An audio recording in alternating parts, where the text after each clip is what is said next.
Hello friends, good evening. Welcome to some biology class. Friends, the concept of crossing over was proposed by Morgan in order to explain some abnormal results in the active generation of a dihybrid cross.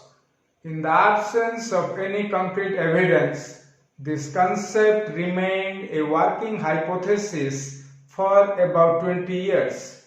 Normally, the homologous chromosomes of a pair are morphologically alike, so they cannot be distinguished.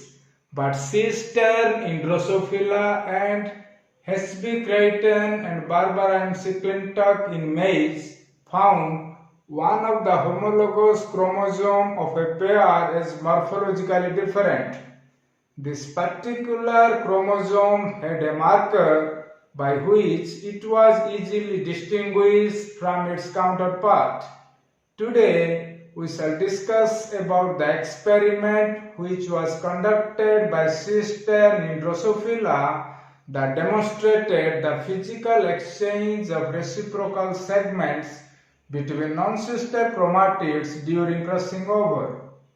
For his experiment, C.Stern obtained a strain of Drosophila which possesses a heteromorphic pair of X chromosomes.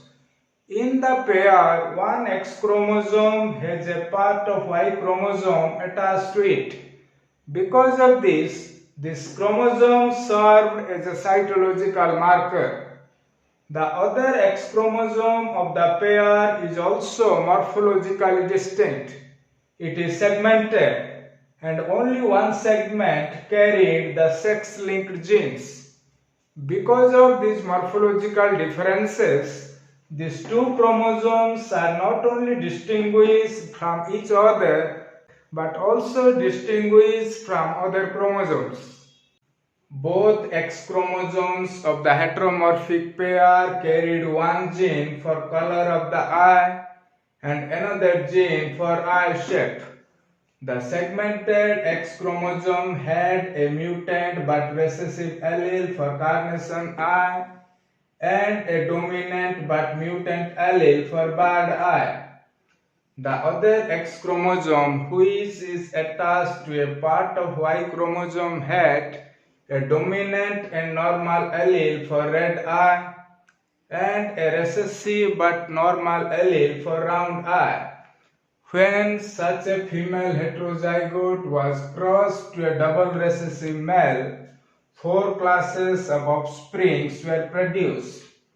Out of these 4 classes, 2 classes were considered as non-crossover and remaining 2 classes as crossover based on their phenotype. Then the chromosomes of 4 classes of female offsprings were examined cytologically. It was found that one of the X chromosome, which was inherited from male fly, had recessive alleles for both the genes, but the remaining X chromosome differed in all 4 classes. In 2 non-crossover classes, the remaining X chromosome was either segmented or it was associated with a part of the Y chromosome, whereas in the remaining 2 crossover classes, one of the X chromosome was segmented and associated with a part of the Y chromosome, and the other X chromosome carried recessive alleles for both the genes. This indicates that during crossing over, physical exchange of reciprocal segments takes place between non-sister chromatids. In this figure, you can see that crossing over has taken place between the 2 genes. As a result, 2 types of crossover gametes are produced. When these crossover gametes are fertilized by male gamete, 2 classes of female crossover offsprings were produced. So this indicates that during crossover, mutual exchange of segment has taken place. As a result, in these 2 classes of offsprings, one of the X chromosome was segmented and was found to be attached with a part of the Y chromosome, and in the remaining class, one of the X chromosome was found to have the recessive alleles for both the genes. So friends, this is all about a cytological evidence that demonstrate the physical exchange of reciprocal segments between non-sister chromatids of homologous chromosomes during crossing over. This experiment was conducted by C.Stern in Drosophila, who is conclusively proved that indeed during crossing over physical exchange of reciprocal segments takes place. For more updates, please subscribe my YouTube channel Sam Biology Class.